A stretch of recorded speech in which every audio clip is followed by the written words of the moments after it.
नमो ओं विष्णुपादाय कृष्णपृष्ठाय भूतले श्रीमते जयपताका स्वामिनीति नामिने नमो आचार्यपदाय निताय कृपापदायिने गौरपदा दामोदर नगरपामतारिणे। हरे कृष्ण। तो আমরা যে ভগবান নৃসিংহদেবের লীলা কথা শুরু করেছি, আজ তার দ্বিতীয় পর্ব।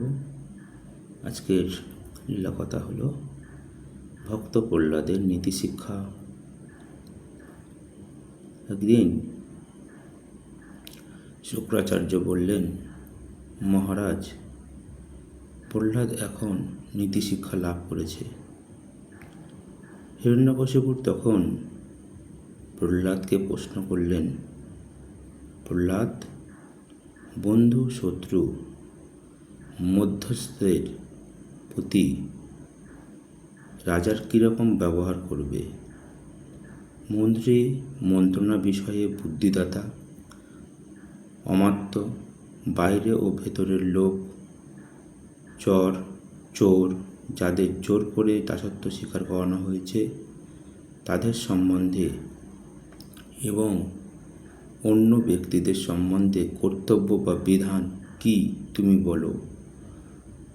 তোমার মনোভাব জানতে চাই। প্রহ্লাদ বিনীতভাবে বললেন, পিতা, গুরুদেব আমাকে এই সব উপদেশ দিয়েছেন, আমি গ্রহণ করেছি, কিন্তু বিবেচনাতে এই সমস্ত নীতি ভালো নয়। জগন্নাথকে বাদ দিয়ে জগতের শত্রু মিত্র সম্বন্ধে নিয়ে আমার কোনো কাজ নেই। আসল বিদ্যা হচ্ছে সেটি যা আমাকে এই জড় জগতের বন্ধনে আবদ্ধ রাখবে না। অবিদ্যা হচ্ছে এই দুঃখপূর্ণ জগতে কী করে আরও বেশি করে বদ্ধ হয়ে কষ্ট পাওয়া যায় সেই শিক্ষা। এই নিয়ে আমরা মনে করি যেন সেই শিক্ষাতে প্রভূত লাভবান হব, কিন্তু পরিণামে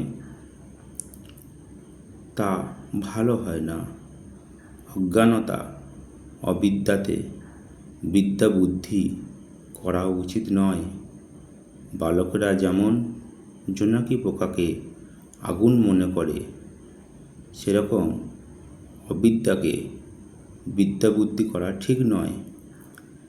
সবাই তো রাজ্য চায়, রাজত্ব চায়, ধন চায়, তবুও ভবিতব্য যা ততটুকু ছাড়া বেশি কিছু পায় না।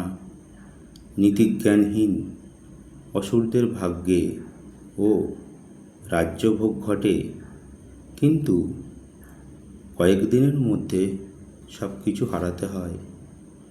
একমাত্র অনাদি অচ্যুত পরমেশ্বরের প্রীতি উদ্দেশ্যে সব শিক্ষা, সব কর্ম নিয়োজিত হলে চিরকালের জন্য সমস্ত ক্লেশের ক্ষয় হয়।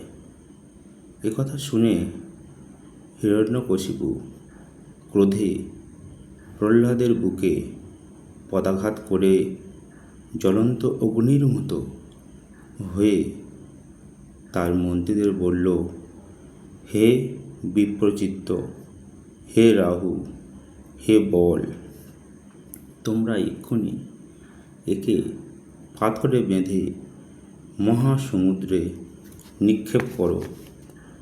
এই দুরাত্মা থাকলে সমস্ত লোক এর অভিমত অবলম্বন করবে। আমার রাজত্বে আমার বাণী একমাত্র থাকবে, দুরাত্মা প্রহ্লাদের কোনো মত থাকবে না। যাও, ওকে চিরতরে ডুবিয়ে দাও। অসুরেরা প্রহ্লাদকে নিয়ে বিশাল পাথরে চাঁয়ের সঙ্গে আষ্টে পৃষ্ঠে বেঁধে সাগরে নিক্ষেপ করল। তারপর বহু পরিমাণের পাথর নিক্ষেপ করে নিমজ্জিত প্রহ্লাদকে চাপা দিতে লাগলো, যেন সমুদ্রকে অনেক পর্বত দিয়ে আবৃত করা হলো। প্রহ্লাদ শ্রীকৃষ্ণের ধ্যান করতে লাগলেন। সেই সময় সমুদ্র চঞ্চল হয়ে উঠল, বসুন্ধরা কম্পিত হলো, পর্বত সরে গেল। প্রহ্লাদ সহ সমুদ্রে তলদেশ উপরে উঠে এলো। প্রহ্লাদ যেন স্বপ্ন থেকে জেগে উঠলেন। তারপর স্তুতি করলেন, হে ভক্তের ভগবান, হে অভক্তের ভগবান, তোমায় প্রণাম। ভক্তের কাছে তুমি সৌম্য মধুর রূপ, অভক্তের কাছে তুমি করাল ভয়ঙ্কর রূপ, তোমাকে প্রণাম।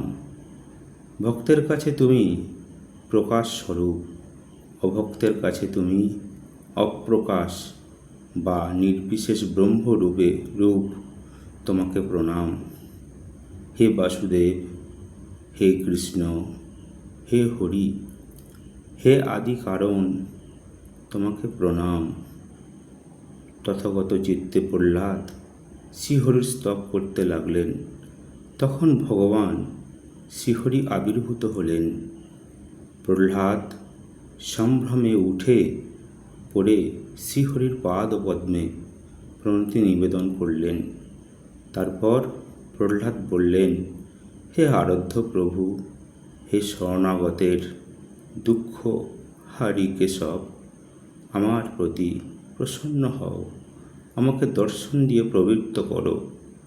ভগবান শ্রীহরি বললেন, প্রহ্লাদ, আমার প্রতি তোমার স্থির তর ভক্তি জন্য আমি অতি প্রসন্ন হয়েছি। এখন আমার কাছে থেকে তুমি ইচ্ছামতো বর চাও। প্রহ্লাদ বললেন, হে নাথ, হে অচ্যুত, আমার কর্ম বিপাকে জগতে হাজার হাজার বার জন্মগ্রহণ করলেও প্রতি জন্মে জন্মে যেন তোমার প্রতি আমার সর্বদা ঐকান্তিক ভক্তি হয়। বিষয়াসক্ত লোকেরা বিষয় ভোগে যেমন অবিচল প্রীতি বিষয় চিন্তা ছাড়া থাকতে পারে না, তেমনি তোমার চিন্তা আমার মন থেকে যেন অপসৃত না হয়। শ্রী ভগবান বললেন, প্রহ্লাদ, আমার প্রতি তোমার স্থির ভক্তি তো আছেই, এখন আরও অন্য বর প্রার্থনা করো। প্রহ্লাদ বললেন, হে আরাধ্য প্রভু, আমি যখন স্তব করতে উদ্যত হই অমনি আমার পিতা আমার প্রতি বিদ্বেষ শুরু করে। সেজন্য তার যে অপরাধ হয়েছে তা নষ্ট হোক।